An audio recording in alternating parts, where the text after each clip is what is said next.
And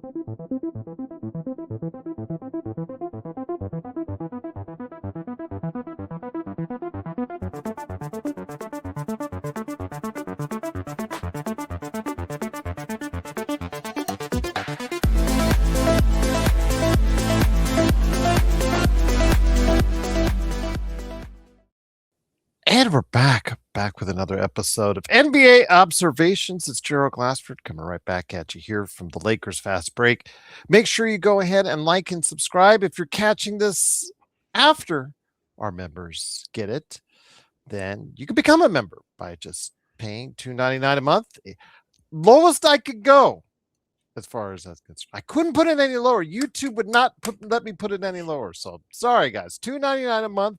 That gets you access to all of the non-Lakers Fast Break shows as early as possible, as soon as I put them up. So if you're interested, go ahead and check it out today. Plus, you get emojis, other cool stuff in the chat that you can go ahead and put. So go ahead and become a member today to get this early. But it wouldn't be an NBA Observations without the guy who's been here with me virtually entire season. Good man indeed. Please go ahead and check out what he's doing today at the New Century Press.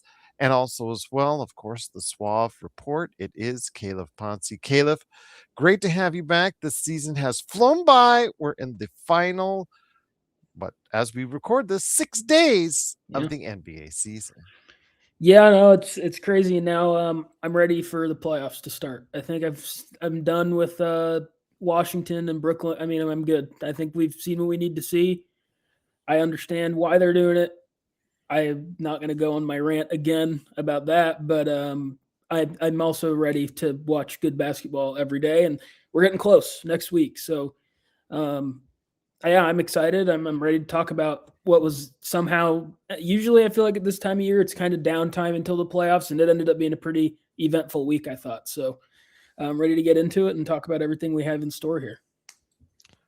Once again, it is Calif Poncy. Please go ahead and support him today at the New Century Press and also as well the Suave Report. So we get into the final week of the season, and Calif, as a guy who knows what we do here at the Lakers Fast Break, you showed some sympathy towards the Lakers, and I've just told you like this, okay? I can't. I know our fan base right now is pretty down. I understand that. I get that. I know that no other fan base is actually outside of you, and I've got Legend and a few others that have reached out and expressed their condolences in a way, because it is like, the toilet flush, and now you're doing a funeral on the Lakers, and you're just kicking up the dirt at this point in time.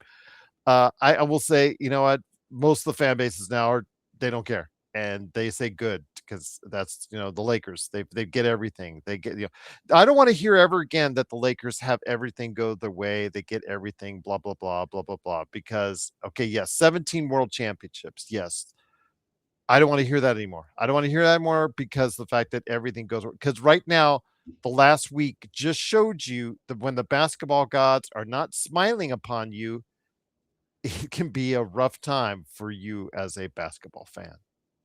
Yeah, I mean, the Luka one, I mean, I texted you. I was just glad it wasn't worse. I probably some Thunder watching PTSD. He was right about on the same place of the court where Halliburton went down with his, and it kind of looked weird. He started jumping on one leg. So I was glad that it wasn't more catastrophic. It knocks him out this year, but I don't necessarily think they were probably going to go too far anyway. That Euro treatment, man. Don't leave it out of the realm of possibility. The strange Euro treatment. It's just funny because, the report that Sham said he's going to Europe for that, right? So I'm thinking to myself, where do the Lakers practice at? The UCLA Health Center. The UCLA Health Center. Yeah. UCLA, one of the leading medical facilities in the United States. But the Lakers trainers, the Lakers med team, agreed with Luka's team to go ahead overseas, because I'm assuming that the Euro stuff that they do over there is not entirely kosher to what they do over here. Yeah. Hey, if he passes a drug test, I guess it's okay. I mean, I'm assuming, it's probably just something a little more experimental. But yeah, I mean, like you said, as long as he is clean to play and everything, then I guess it's fine. I would just look, and this is kind of, I haven't really hid how I felt about the Lakers all year in terms of their ceiling. Like, I just don't think, and this is something I was texting with you about last week too. I just think that it's kind of OKC and San Antonio. And then I had Denver third in our little thing last week. Like, I think Denver can punch up there and compete with those teams. Well, we I don't saw a really little bit of think that on Saturday. Yes, and I don't really think anyone else can. And I even when they were healthy, if it's OKC for the Lakers, just say all teams are both healthy. It's just not a good matchup for the Lakers. Like, OKC's rebounding is good enough to withstand what they have, and then OKC can just throw these guards at your perimeter players. It's just not a good matchup, and we could have seen with San Antonio. I'm not as familiar with that Lakers San Antonio matchup, but so all this to say, I would just not be too eager to rush my guy, especially Luka. Reeves may be one thing, but I think he's basically out already. I don't think there's any experimental Euro treatment for Reeves that's been reported. No, they're bros. So yeah, they golf together, they have fun together, they get injured together. So, but I guess they're not going to Europe together on this one. So, yeah. So I mean, I just wouldn't rush Luka. I definitely wouldn't even. I would honestly, unless he is fully healthy, which it's just hard to believe. We've seen these strains and specifically these hamstring strains. I mean, Peyton Watson and Jalen Williams. I mean, they missed like that 6 weeks was like pretty. I mean, that was right about what it was, Yeah. right? And so, I just think I'd say, if we can somehow with LeBron and crew maybe like hang and get to Game 6 or Game 7 with Houston or Minnesota or whoever it ends up being, maybe you can bring him back. But I just say, listen, we acted at the trade deadline as if it wasn't we kind of knew what the writing on the wall was. And I just think that they need to be smart enough to maybe kind of look in the mirror and say, let's not potentially risk long-term, because we've seen that with Aaron Gordon with the hamstring strains too. Like, if you play on a bum hamstring, it's like the soft tissues are weird. And so, look at him from the finals. Look at him from where he was at in the Western Conference playoffs last year to where how long it took him this year to get right. And so, I mean, I think as we'll go into that Denver San Antonio game, I think that like he looks like Aaron Gordon now, but I mean, yeah, it's basically taken until the last few weeks for him to be able to play regularly and look like Aaron Gordon. So I would just chill on it. I think Luka showed that he is still one of those guys that you got to count for. He should be a first team All NBA lock, assuming he gets this whatever clause that he should get. Like, he should arbitration. I think it's going to. That's a legitimate reason to miss 2 games to go. So, I mean, I minus the one that got subtracted because of the suspension. So yeah, so he should. That's what I'm worried that they'll consider is, okay, yes, you had a kid. That's absolutely extraordinary circumstances. But then there was the one as far as the suspension is concerned. I'm assuming that they'll go ahead and favor, because of the fact that the 2 for the birth of his child. And so I mean, he's clearly one of those guys. He proved that this year, if there's ever any doubt. And I mean, I noticed during the game early, as they did on the broadcast, that Reeves was grabbing at his side, and it was very zoomed in, the angle. It's like, oh, that's weird, whatever. And then he kept doing it, and they just kind of left him in. I hope he didn't make it any worse by kind of staying in and playing a whole game against a really physical defense. But yeah, so I mean, it's too bad for the sport. Like, Luka's just one of those guys who, despite maybe is the Thunder fan in me, isn't his biggest fan. Like, he's just one of those guys that the league is better, especially in the playoffs when he's there, because he can win 2-3 games in a series alone.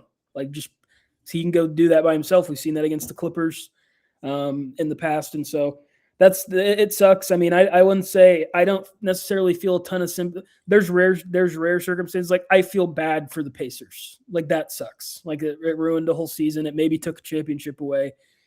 This is just one of those things where you said it before we got on here. Like, it just kind of happens to everyone. And it just happened to the Lakers at the worst time it could possibly happen. So, it sucks, man. I wish that Luka was going to be playing just because he would make the playoffs more entertaining. And we kind of went from this first round that I think looked great. Like, it was going to be Luka's going to be there and Ant's going to be in there. And there's going to be these great first round series in the middle, while San Antonio, OKC, I imagine both maybe sweep their opponent in the first round or 5 games at most. And now Anthony Edwards, it got reported today by John Krasinski, he's dealing with kind of the same thing that Steph Curry's had, and Steph Curry missed 2 months. So, and Luka, I just would be, I mean, who A knows? runner's knee, is that correct? Yes, yeah. And so who knows with Luka, like maybe he goes over there and gets some stem cell treatment and he's back in 2 weeks. Maybe, who knows? Modern medicine's crazy. Look at Jason Tatum, but I still think the odds are obviously heavily against that, and it's too bad because I was looking forward to the West first round, and I just think it's all kind of diluted now, to be honest. Like Lakers, Rockets. I mean, the Rockets are going to win a playoff series probably now. Like the Lakers, just without Luka or Reeves, like that, no team without their 2 best players is going to be able to beat anyone. It's not a Lakers exclusive thing. So, it sucks. I wish that he wouldn't have gotten hurt for the sake of the playoffs, but this is kind of, it happens to someone every year, it seems like, and this is just kind of where we're at. I told you, and I'm prepping my audience for this for all year, that even after the 9-game win streak, I said that the Lakers, everything would have to go right for them in the playoffs. I mean, everything. And San Antonio or OKC would have to have, well, the things that just happened to the Lakers happened to them in order for the Lakers to get to the finals. I think that that's the problem, though, with a large fan base. They see this large swoop of wins by the Lakers, and they start romanticizing about exactly where the team is as opposed to where reality was. And I thought the Lakers, again, were a third place team heading into last week ahead of Denver, but now seeing the momentum that Denver's had, they've won 8 games, 9 games in a row. They did have the big victory against San Antonio. San Antonio controlled that game for most of the game and let it slip away from them. I think they're probably all pissed off about that, but I'll just say this again, before we get into Denver, San Antonio, I want to go ahead with the Lakers misfortunes. With the Lakers misfortunes and the fact that, now that they're tied for third place, they do have the tiebreaker, but that is extremely sketchy at this point with the rest of the 4 games that they have. What does this mean as far as the Lakers misfortunes mean for teams like Houston and Minnesota? It looks like right now Minnesota is dropping like a rock. It's like the Lakers are right now. Houston, who we were just down on just a week ago and said, it's all but over. You might as well just start printing that pass and printing that ticket to Cancun. Now suddenly has a new lease on life. The new Reed Shepherd led team. Your thoughts on where Houston can go for here? Because it does not look like Minnesota can catch the Lakers, even if they go have a perfect week and the Lakers lose every game. I do think Houston has a possible reach, but remember, the Houston Rockets do not have the tiebreaker against the Lakers as well. Yeah, I think the standings are kind of pretty clear. Right? Like I think OKC's probably 1, San Antonio's probably 2, Denver's probably 3. It's going to be Lakers, Rockets in 4-5 either way. I mean, we'll see. And then I think it seems like Minnesota's pretty locked into 6. But for Houston, I think the team that this is most beneficial for is OKC, just because they're not going to have to play Denver or San Antonio likely now until the conference finals, which is just the best case scenario for any team. And now, but secondly, I think it's the Rockets. Like, this is a team that for the second half of the season, since Steven Adams went down, just has not been a team that in this West, I think, was going to be capable of winning a playoff series, in my opinion. Now, they have great players. Kevin Durant's awesome. Sengun's really good. Amon Thompson's really good. Like, they have good players. Who knows? They could have. But now, we just saw against Dallas yesterday, like, LeBron is still really good, but this is now LeBron, like, alone, essentially, in terms of, like, you need a bucket. There's no, like, this is not Cleveland circa 20 years ago. Yeah, exactly. Yeah. I mean, the best thing I can think of recently is that last year in Cleveland when Kyrie Irving left, and it was just like, well, George Hill, I guess you're in the closing lineup in the finals. Like, it's just, that's kind of the type of team he's with, if not worse than that. And so I think that this has honestly probably gifted the Rockets a playoff series win. And now it all leads to a date with San Antonio or Oklahoma City. But I think with how rough this year has really felt for Houston with the injuries and then the Ime Udoka kind of weirdness and the Kevin Durant burner, and I mean all the stuff that's happened with them this year. If you can get out of this year and win a playoff series, I think that has to be considered a success in this West, in my opinion. And so I don't necessarily think it means much for them in terms of like, oh, this is a team that can make a run now. I think they'll win a round because the Lakers are so depleted. But I think it's just kind of a lamb to slaughter situation. Like, I just think that OKC, it really matches up well with the Lakers or Houston, in my opinion. So I think it's probably a round win for Houston, and then I honestly think probably a pretty lopsided series. But 2 years ago, I thought that OKC was just going to definitely be better than Dallas, and then they lost, and Dallas went to the finals. So who knows? It's the playoff basketball happens, weird stuff. And then for Minnesota, I mean, I think McDaniels and Edwards are both going to be pretty questionable even to start the playoffs. And if that's the case, they're dead on arrival, especially against Denver, who is showing they're probably the third or fourth best team in the league. Now that Aaron Gordon's back, their role play, Cam Johnson's finally showed up a little bit. He's up to, I think, maybe fifth in the NBA in three-point percentage. I think he's shooting like 43% from three. And so they're meshing at the right time. And Minnesota's beat them in the past, so they would have that edge. But without Anthony Edwards, there's no chance, right? I mean, he's one of the 7 best players in the league. So that's, again, for anybody. And that's what sucks about these Lakers and Timberwolves situations is I think it's going to feel like doomsday there for those two teams, I think. But it's really, if their situations happen to anybody in the league, very few teams could withstand it. Like if Jaylen Brown goes out for the Celtics, like they're probably going to be in a battle with Toronto or whoever it is they play in the first round. If SGA went out for OKC, I mean, God knows they might lose, who knows? I mean, he does so much for them. And you say the same thing for Wemby, same thing for Jokic. And so I just think this is tough for these two teams. And Minnesota really had the fortune of, they really didn't do enough with the really good fortune they had of health all year. They were really pretty healthy for most of the season until the last month or so. And I just think they kind of messed around and wasted a little bit. And now they didn't give themselves any cushion. And now you're going to be at Denver as the road series. And so, or the road team in the series. So I think it's good for Houston because they'll be able to say they won a round. Minnesota, I don't think it does anything. Like those are just going to be two hobbled teams that it's a shame because I think those both would have been really fun series had the teams been healthy, but they're just not.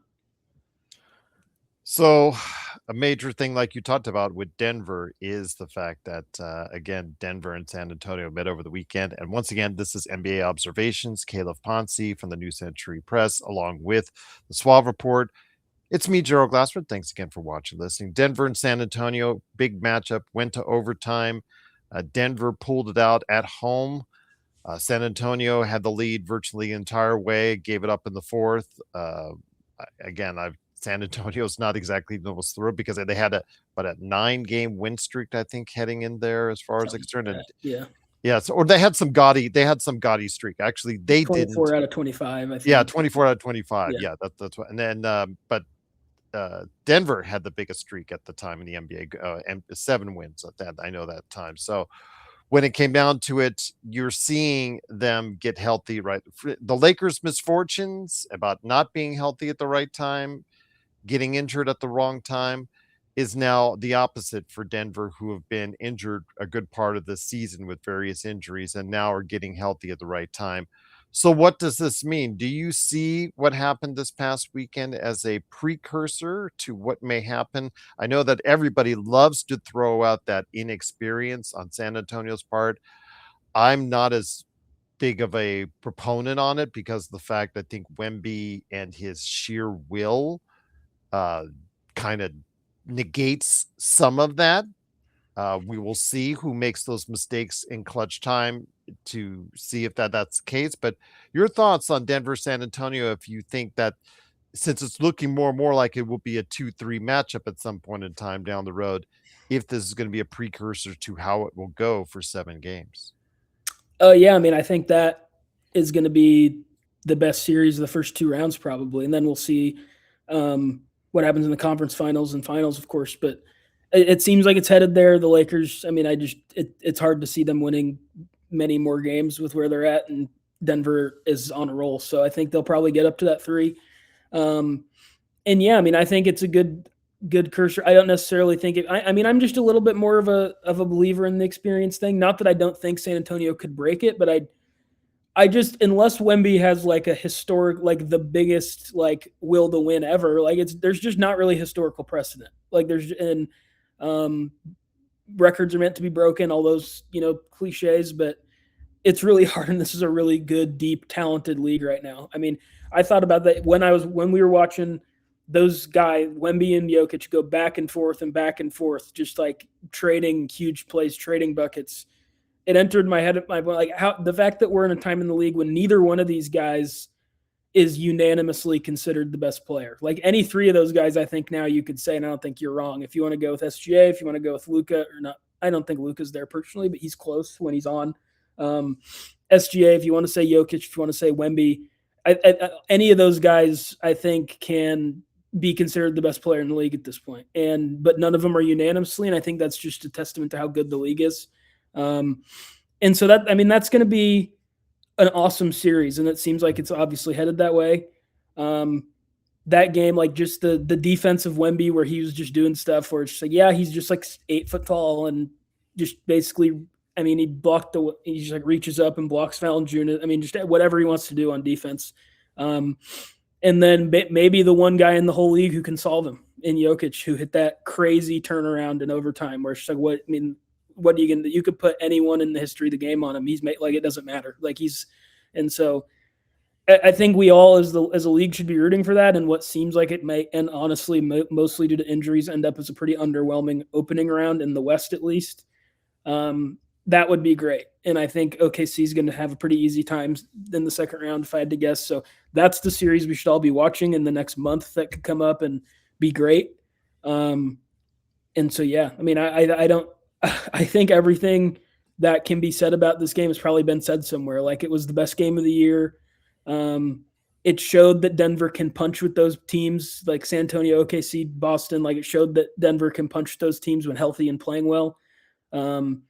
Their margin for error just isn't very big, because if Jokic has, and he just doesn't have off games, but if he isn't like an A+ every game against San Antonio, I just don't know how they're going to win. But he's one of the few guys ever who's capable of that. Every game for 7 could be an A+.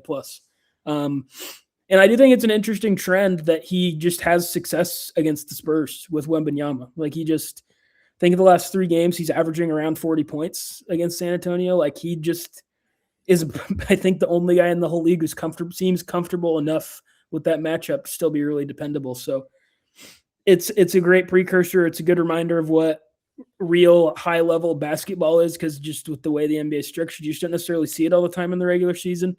And it was awesome. It was a great game. It was, even as a neutral fan, you're just on the edge of your seat waiting to see what these two guys are going to do. So yeah, I thought it was great. Well, we will see what happens with Denver Center. But yeah, I'm going to be watching that matchup if that's the case, because I think that would be a slugfest.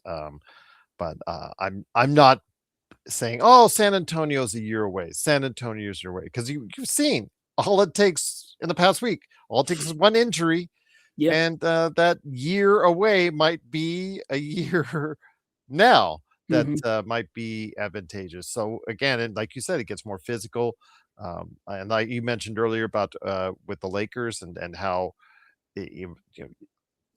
what were the injuries perpetuated even more by what those guys being left out there, especially in a route. Yeah, a lot of conjecture on that for Lakers fans have been going on for the past week. JJ's name has been not thought of too kindly after being praised the week before. But getting back to Denver and San Antonio, I am definitely looking forward to that matchup. I do think it'll be how did Jim Ross put it? A slobber knocker, I think, for 7 games would probably be the best way to say it. But I'm looking forward to that. We will wait and see. But wanted to mention that amongst all the things that happened this past week, and with stuff going on with the Lakers and the injuries, and then of course Cooper Flagg, which we'll mention about at the end. I also mentioned as far as what went on with Denver and San Antonio. One thing that went totally on the radar, which would not have gone on the radar 5 years ago, or even 3 years ago, or even 2 years ago, is that Steph Curry came back to the lineup over the weekend. And I've had these discussions with Legend from I Got Next Sports Media, because he is a follower, a very good follower of the Atlanta Hawks and the Golden State Warriors. And when you watch the Golden State Warriors, you can't now disassociate one from the other with Golden State and Steph Curry. But I mentioned to him two possibilities that have been mentioned in recent weeks. One, maybe is it time for Steph Curry to look to greener pastures? And he's revered there. He walks on water in the Bay Area, so there's if he wants to go ahead and do that, I don't think the fan base would be upset with that. And then the second thing is you try to bring the band back together as far as the band from the 2017 All-Star game with Kawhi, with LeBron, and that type of thing has been mentioned as well in recent articles and rumors. Your thoughts on this, my friend? I think the smarter play, and I said this as someone who's not a Golden State Warriors fan, but looking at it without bias, is to move on from Steph Curry, to say, Steph, you know what? I don't think we're going to be able to win here in the time you have left. You could either ride out the pasture here or look to go ahead and chase another ring. Your thoughts on that? Or do you try to go ahead and try and have one last gasp again with that, trying to bring in Butler and Porzingis, like they've been trying to do for a couple seasons? Do you go with that one last gasp for Steph Curry? I think you have to. If you just remove all emotion, the smarter thing is definitely to trade and go in a new direction before you trade all your picks. But that's just not what this is. Like, this is one of the most, in an era where guys could not be attached to one team. Like, what team is Kevin Durant going to retire being remembered for? Like, I don't think we know. Like, if he gets inducted into the Hall of Fame with a team, what team is it? I don't think, I don't think we know what that is. And so Steph is the opposite of that. Like, Steph's a Golden State Warrior. I think he always should be. There's really, like, if he wants to maybe go have like a Ray Allen Heat thing, maybe in like 2 or 3 years, if he can stay healthy that long, like he can, where he can maybe go be like a 18-minute a game sniper role player somewhere else to win another ring. But I don't think he needs it. I don't think that. Oh, he doesn't need it, but does he drive for it at his age, closing in on the big 4-0?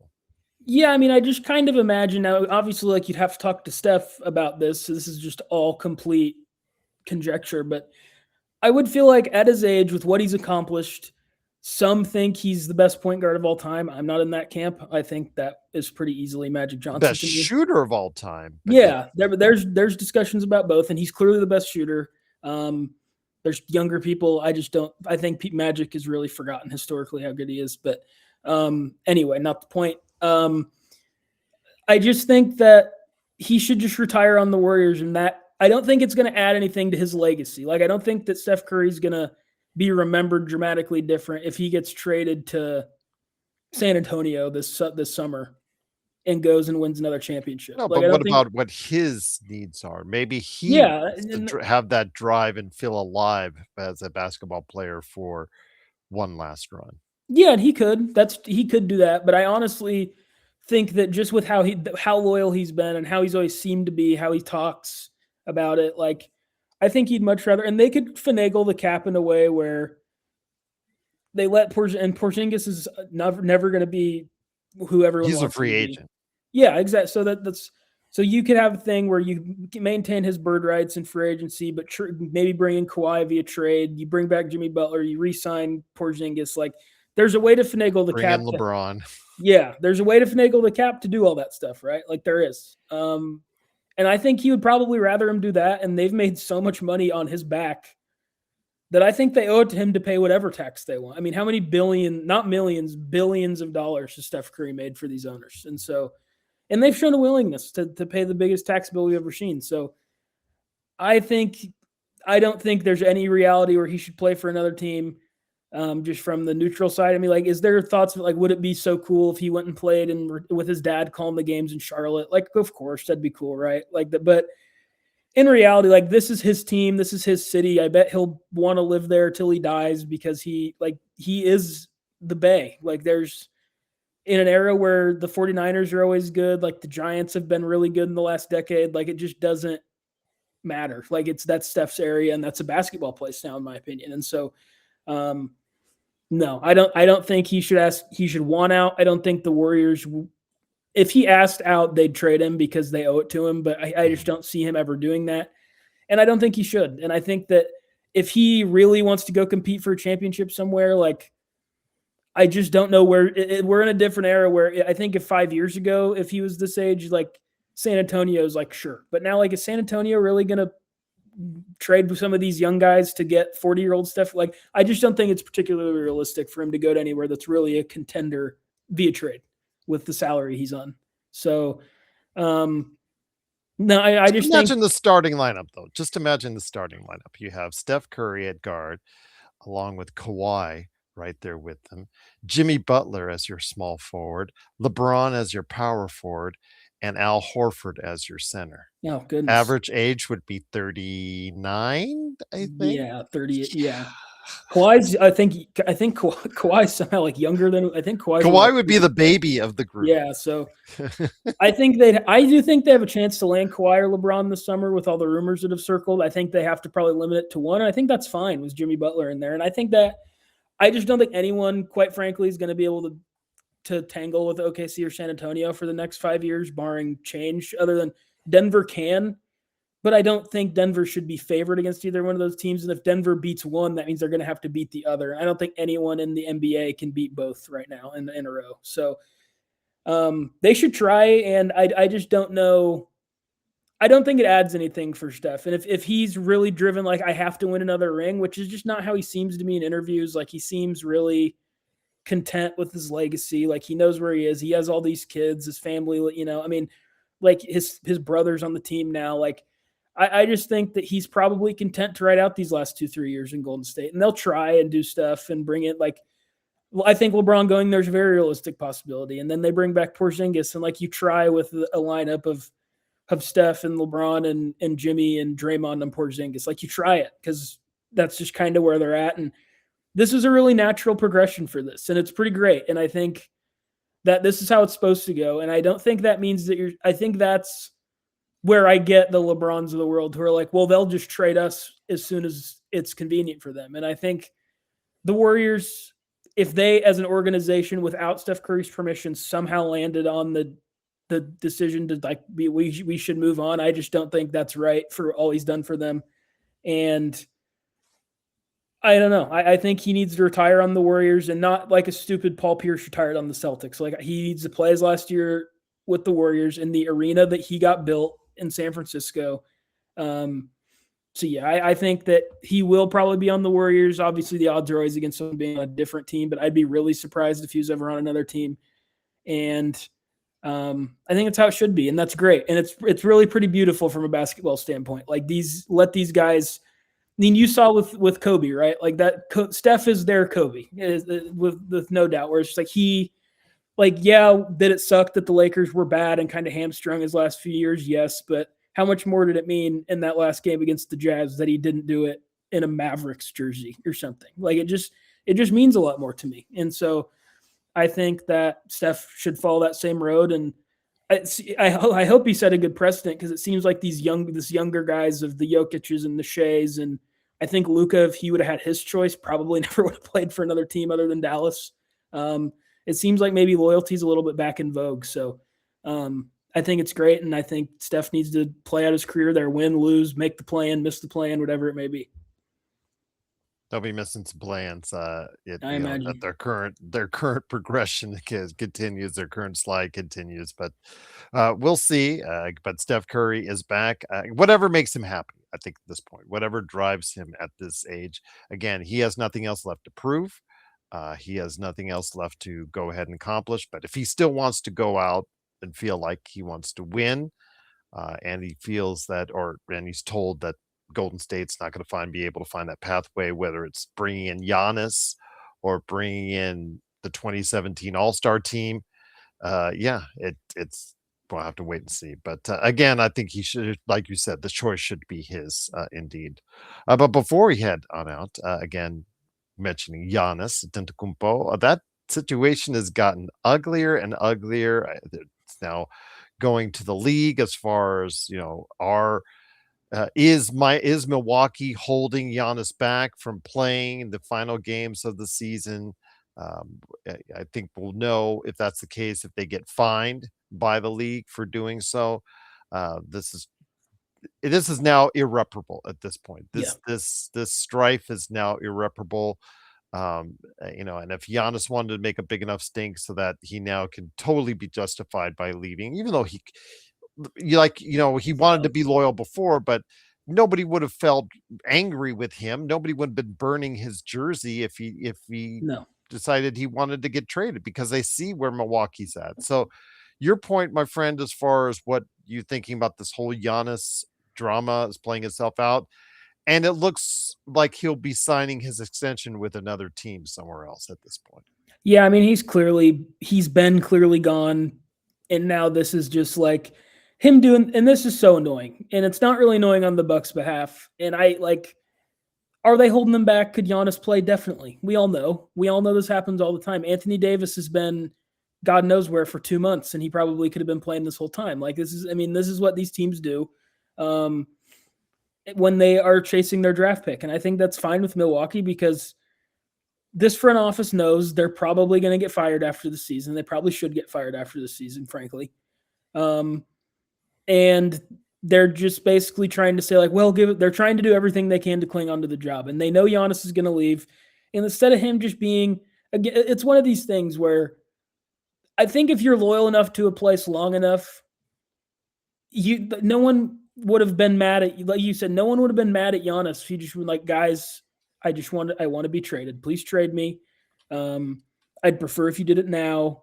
I'd like to go to the Knicks, whatever, do everything you can to find somewhere there. But here's my list of 3 teams, and just don't wait around. Don't trade me or don't hold me till this summer, or else I'm going to make a deal about it. And if he just would have done that, no real Bucks fan would have been mad at him. Like he'd held up his end of the bargain. They have done a really poor job of surrounding him with talent since the championship. But they did get the ring, and he won the championship there.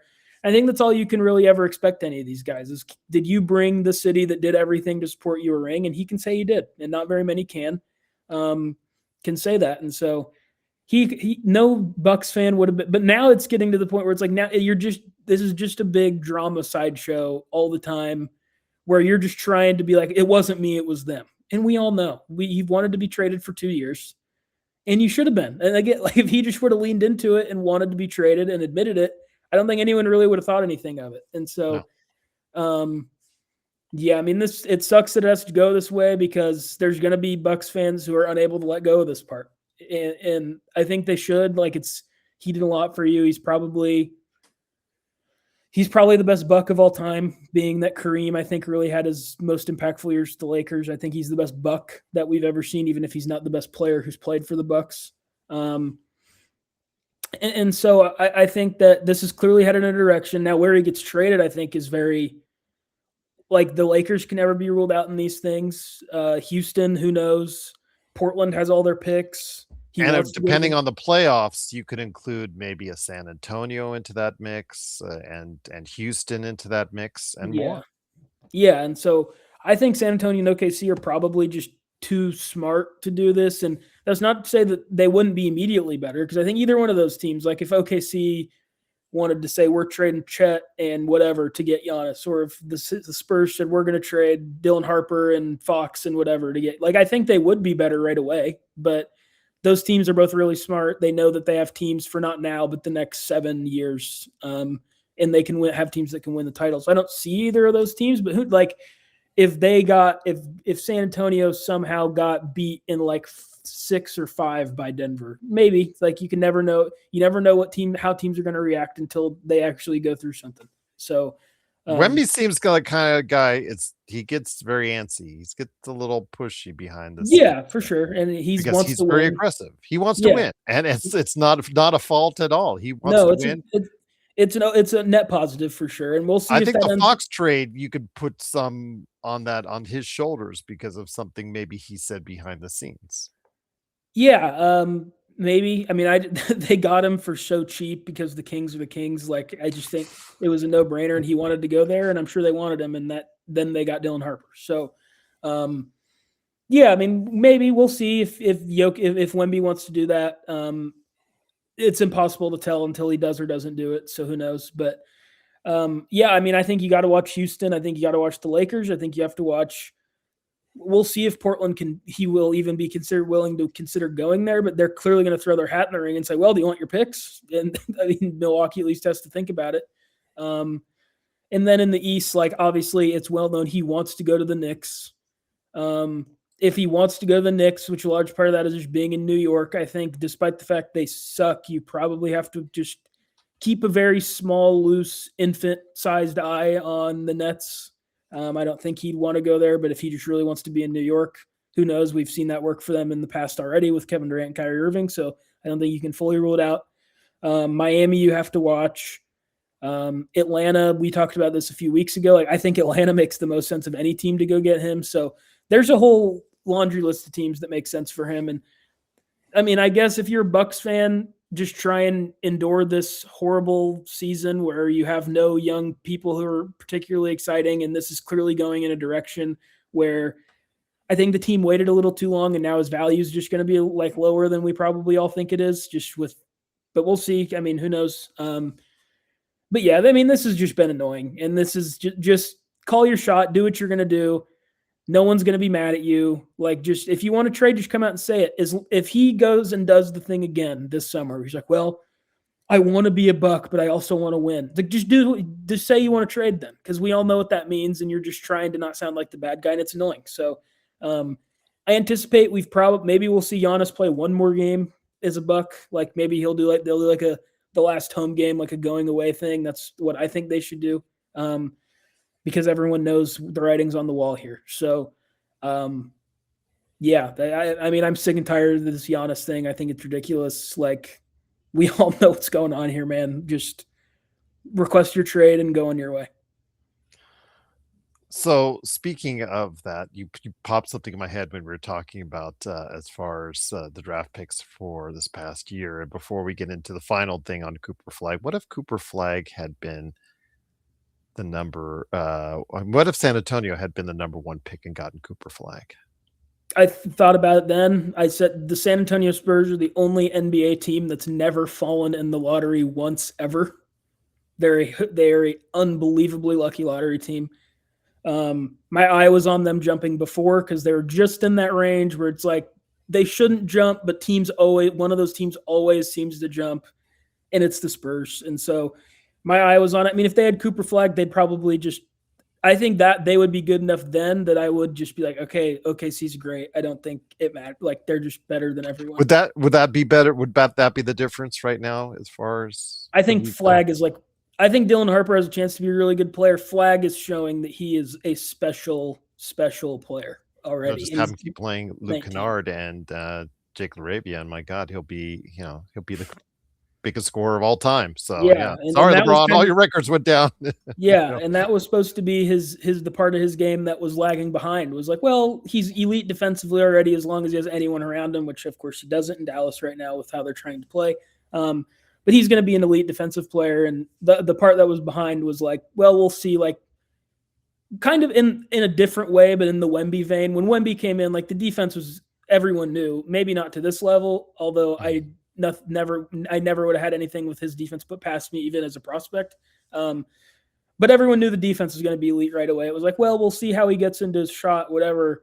And then he was a little ahead of schedule, but now we're really just seeing the last few months, like, okay, Wemby offensively is way ahead of where we thought he was going to be. And I think Flagg is already at that point and hit like it relative to himself where, I mean, 45 in back-to-back games or 40 in back-to-back? He had two back-to-back 40-point games. He had a 51 and a 45, so 96 points in 2 games. Yeah, and he's 19 with no support around him. If he gets a 3-point shot above 30%, gets it up to 35, 36, like you said, it's over. This is a top 5. This is top 5, top 3 type of guy. And we knew Flagg was really special. Like, that's the reason why when they won the lottery, it was such a big deal. If they would have won the lottery the year before and be like, well, your reward for definitely getting tampered with by the league to trade Luka to a huge market is Zachary Risacher. I'm like, okay, have fun. But we Well, all kind of, got something for him here in a second.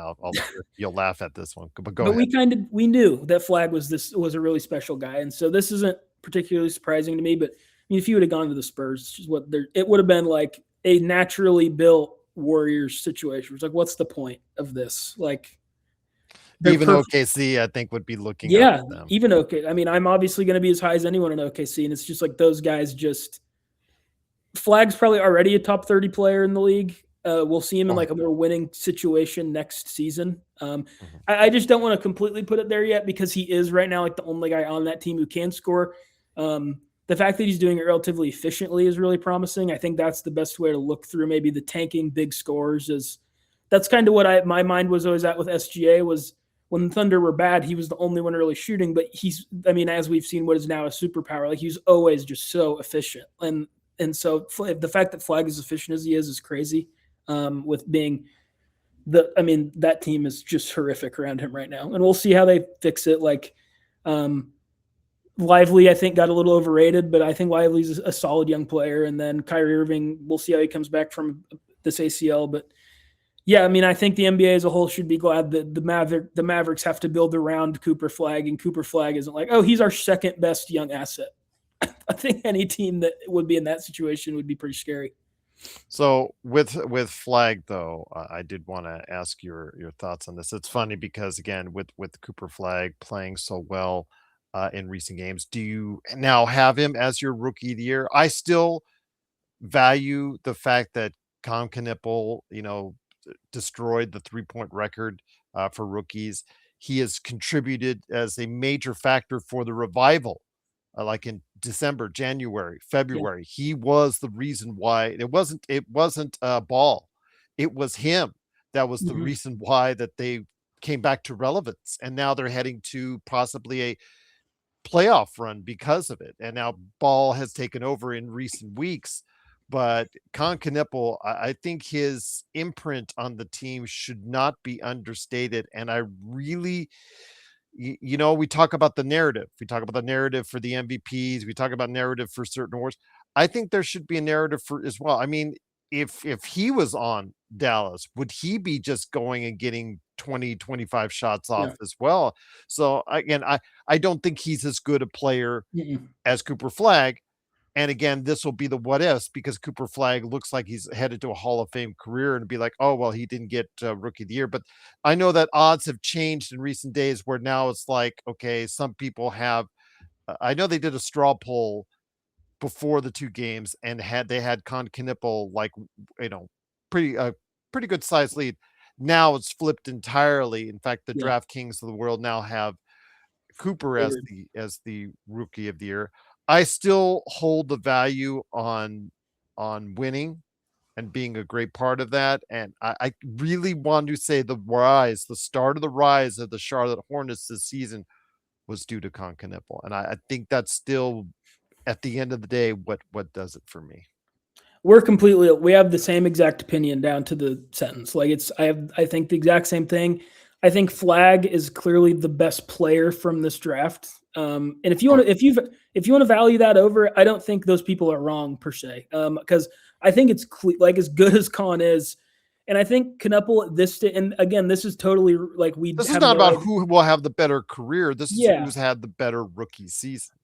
yeah, and this is impossible to tell and not really fair to Flagg, but Knippel's just such a winning player right now. Like he tries on defense, like A+ spot up shooter, does a little bit more than that. Good connective player, and then Flagg is just like kind of already turned into the, like, give me the ball. I'm the only like I'm gonna go be the best player on the court, which I don't think Knippel has that in his game yet. We'll see if he does eventually, but. So I just lean Kneppel too because it is a season long. I mean, all these things is we get bored and we want to talk about these things the last few weeks, and they're season long awards. Like that's what they are. Flagg missed a big chunk of time there for a while with injuries / holding him out because he's too good to tank with / all the stuff that happens to these young guys sometimes. But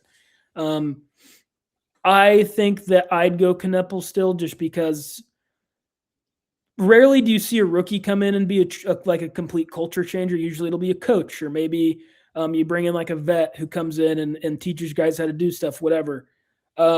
he kind of came in and was like made them like this is a serious organization now. Like we play organized basketball. We're a good offensive team. Defensively, we're not great, but we look like we know what we're doing. It like we can play defense type of thing, which in my lifetime of 23 years, you haven't really been able to say that about Charlotte. And just true. And so I still think it's Knuppel just because he not single-handedly, that's dramatic, but I think like 65% was responsible for coming in and changing that culture, but with him and Charles Lee really leading that charge. So I'd lean Knuppel. But Flagg, I mean, these last few games, like I'm just not a fan of overreacting to moments in time for season-long awards, and I think that's kind of what this Flagg odds shift is. I think we saw this with the MVP odds with Wemby, where all of a sudden SGA went from minus 2,500 to went like Wemby's like about to pass him for a few days there, and now it's back to Shea minus 2,500. So we'll see when Flagg has like a normal like 28-7 game, which is still incredibly great for a rookie, but not like historic. We'll see if maybe those flip back, but I don't think there's a wrong choice here. My lean would be Knuppel, but I think either one of them, I don't know how you could come up with any true like distinct takeaway other than Duke, how they didn't win the championship is a joke. I don't know what other takeaway you could possibly have. But before we head on out, Caleb, and great analysis as always, great observations by Calif Poncy. Please go ahead and check him out on the New Century Press and also as well the Suave Report. Before I have him go ahead and let you know what he is up to there, the most amusing thing of the day, because what I do and what I host and the channel I run, I get a lot of Lakers stuff or Lakers related stuff put into my feed, whether I like it or not, which includes a lot of Bronny James. Oh, geez. That case in Wallace, that was insane. Yeah. So with that, okay, and I made the remark last night. Still, he is not a rotation player. No, he is still not a rotation player. But we're talking about a guy who I saw on the first game in Summer League here in Vegas, and he was 0 for 8 from 3 and 3 air balls, and everybody was just laughing at him. You could hear all the LeBron-related jokes. They were yelling it out, and you could hear it from all over the arena. And he's developed, and I'll give him credit. He has developed into a player that, okay, he might be able to stay in the league after his contract comes up. There's a possibility of that, but he was put here because all I heard was that, oh, he can lock it down on defense. He's an athlete. He can lock it down on defense. I saw him get roasted in OKC. I saw him get barbecued, even worse by Brandon Williams repeatedly in Dallas. I said last night for the first time, and I never thought I would say this, and I've just had to check myself when I did, his offense is now ahead of his defense, and that tells you all you need to know. But the thing I saw on my feed was that in the past week, Bronny James, the number 55 pick in the 2024 draft, 21 points. In the past week, the number 1 pick in the 2024 draft, Zachary Risacher, 15. And I'll leave it at that. Your thoughts on that, my friend, before we head on out? I'll give Bronny his credit. Like, I don't think there's a pathway for him to ever be a rotation. Like, I just don't think he seems to have it. But I do think he is he has improved. I think he's like he's not an NBA level basketball player. He wasn't player, a G League player, a G League level player when he started. And he's now good. He's good down in the G League. And I think he's clearly a professional basketball player. And that doesn't necessarily mean he's an NBA player, but if the Lakers are like, we're done with this circus after LeBron leaves, I think he's worthy of a 15th spot on a bench. I think he's worthy of he's better than some of these two-way players. He'll sell enough jerseys to support it. Yeah. And he's better than some of these two-way guys that get chances. And so, especially with expansion. Yes. And he's better. I mean, he's way better than I ever thought he was going to be. And that's not to say that he's really good, but it really did look like it's like, okay, he wasn't very good at USC. He obviously had that's a really traumatic event with his cardiac arrest there's no way to weigh what that did or didn't do to him, but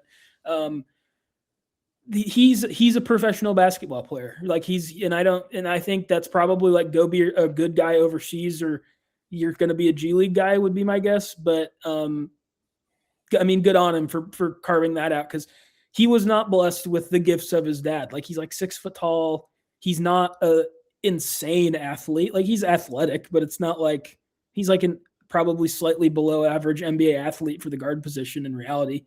And so, yeah, I mean, I want to give him some rare Bronny props, because for the benefit that he got, because he's not going to get drafted if LeBron wasn't his dad. We all know all the nepotism benefits he got, right? But he also got put under a super unfair microscope at USC in high school and then in the NBA. And I think he's navigated it really pretty about as well as you can expect someone to. Like, there's no off the court blowups. I mean, we've seen with Michael Jordan's kids, like, sometimes this goes a certain way, like, and I think he's honestly dealt with all of it pretty well. And he's a really good basketball player. And so, I mean, good on him for figuring it out. So there you go. Who would have thought? Some pro Bronny praise. But I will say that Casey Wallace thing is just like, man, this is just not fair. Like, this is just mean. Like, I feel there's another level that he would have to go to. Let's just put it that way. Yeah, I mean, watching that as like a Thunder fan, it was just like, all right, guys, like, can we just let him get the ball up the court? Like, we don't need to just leave him alone. Like, don't risk an injury by trying to poke at it. Just like go let him. Oh no, he's going to get that the rest of his career. I'm sorry, just because who his name is. That's what comes with the territory. Yeah. You want to sell the 500,000 jerseys, blah blah blah blah blah. Well, guess what? You're going to get targeted by other NBA players. They're going to seek you out. They're going to call you out. They're going to make their name on you, and they're going to try and roast you. And Brandon Williams and Casey Wallace are, exhibit A of that, and that will continue even after his father retires. And that's just the way it's going to be, because your last name is James. And if Bryce is somehow fortunate enough to hit the league, he is going to get the same thing as well. Yeah, for sure. I mean, it comes with the territory. Like, it's just how it. If your dad played in the league at all, people are always. I mean, like Tim Hardaway Jr. has gotten jokes about it. And he's like a good player who's been in the league for 12 years. And that's like Tim Hardaway, like a Hall of Fame guy, I'm sure. I think, but like, he's not LeBron. I mean, I think this takes it to another level. Yeah, absolutely, I agree. Yeah, and so he's always going to get picked on as long as he's playing in the States, and maybe even if he goes and plays overseas. But yeah, I mean, good on him for carving out a career for himself, because I do think that he's going to be able to play basketball for a job. Like, and that's not something that I was super certain of after he really went through a lot and struggled that 1 year at USC. We will see what happens, but does that speak more about Bronny, or does that speak more about Risacher at this point? Well, Risacher, I mean, that's just at all time. I mean, can you imagine if the Hawks had Steph Castle right now? They'd be like really good. Really, really good. Yeah. Or even Sarr. Like, and I think Sarr was different because he, like, I think refused to work out there. He's like, I'm not going to Atlanta. Yeah. But it took a long time for him to get to that point, because his first year was just atrocious. But now they're at the point where Washington is holding him out, and if you're at the point where Washington is holding you out because you think you can win them games, that tells you he is on the road to being at least a decent player in this league. Yeah. Yeah. So I think, for sure. And so, I mean, that's going to be one of those you look back on, and it was a terrible draft, and we all get it. But like, I remember what the Ant draft was supposed to be a terrible draft. Like, and that's like, that was the COVID thing. We couldn't scout them, whatever, but that was supposed to be. And then usually when they're terrible drafts, they don't actually end up being terrible. Like, someone comes out that, and Castle is like an all NBA level guy in his second year. And if the Hawks had him and still say they do the Nickeil Alexander-Walker, like, they'd be a really dangerous, maybe be able to even win 2 playoff rounds team, in my opinion. And Risacher just like can't touch a playoff rotation. Like, he's just not good.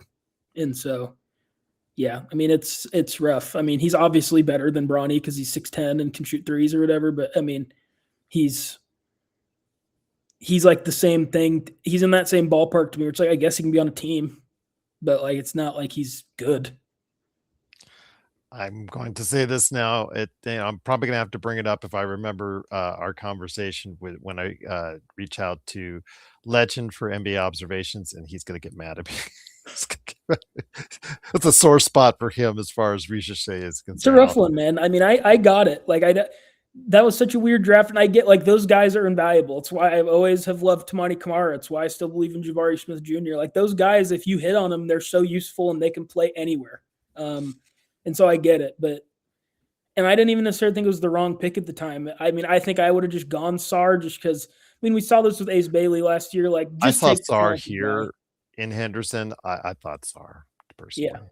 like just take the talented guy. Like, if he refuses to play for you somehow, which never happens in the. I mean, it happened with like Danny Ferry and Steve Francis, and that's like all. Like, it never happens in the NBA, right? And so, okay, then someone's going to trade. Like the Grizzlies got a lot from whoever, I can't remember whoever had Steve Francis. I don't know why I'm forgetting. The Houston.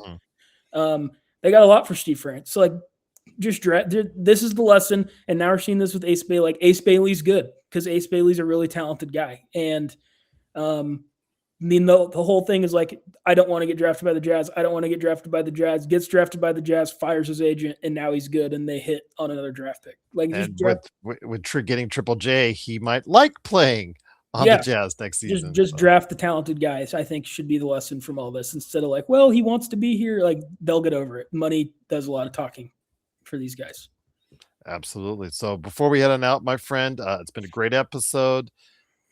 Let me know what you're up to with what you're working on at the New Century Press, and also if you are the Suave Report as well. Yeah, we'll see. I don't have anything currently super in the works, but I'll have something before too long. I mean, with what I do, Adam gives me enough freedom at the Suave Report where I kind of just, when something will hit me, I'll just text and be like, hey, I'm going to write this, like whatever it may be. Like when SGA had his crazy game against the Nuggets, and I was like, I just think that we need to write a story about that. And he's just like, okay, whatever. So that's kind of how I handle the Suave Report. I don't really plan stuff all that often. It kind of just whenever something hits me, I'll write about it. And here in New Century Press, just same old high school track, regular, boring stuff really, but just going along with the season. So that's nothing too exciting to report on what I'm up to, but we'll have something before too long, I imagine. My friend, it's been great talking to you. As always, catching up with you indeed. It is Calif Poncy from the New Century Press, and also as well, of course, the Suave Report indeed. But before we head on out, you might want to clear your books out for next week for a little bit longer conversation. I just put it in the private as far as what to look forward to, because it'll be a playoff preview, and also our postseason's awards. And I would, I mean, you get the first dibs. Our first conversation, as far as the NBA observations, has got to be with you next Monday, and it's got to be detailed. So hopefully you will have some time to speak to me on both those topics. Yeah, I think so. Well, I'll do my best to figure something out. I usually am able to make it work at one time or another. So I look forward to it, and it'll be a fun and long one, I imagine. I have a feeling it will be a fun and a little bit longer one indeed. But once again, go ahead and check out Calif Poncy right there at the New Century Press and the Suave Report. Make sure you, before you leave, you like and subscribe. Also, make sure you hit that notification bell, that bell, notification bell, ding ding, so you can go ahead and get the latest notifications on when the NBA observations becomes available, or as soon as I upload it, if you're a member, you get it ASAP. So become a member. It's just $2.99 a month, and you'll get all my stuff right there indeed. But again, thanks so much to Calif Poncy, and we'll be back with, of course, 3 more games on the docket, 4 more games left for the Lakers. Let's just say 4 more games left in the next 6 days for the Lakers. So I'll have all those post games have for you, and also some NBA observations as well. Trying to get one with Stefan Piscano, Matt John, legend. Sorry, legend, when I mentioned Zachary Risacher. So yes, I'm going to go ahead and make sure you guys are covered with a lot of content right here at the Lakers Fast Break podcast, and also the best in NBA talk right here as we provide the best in NBA observations.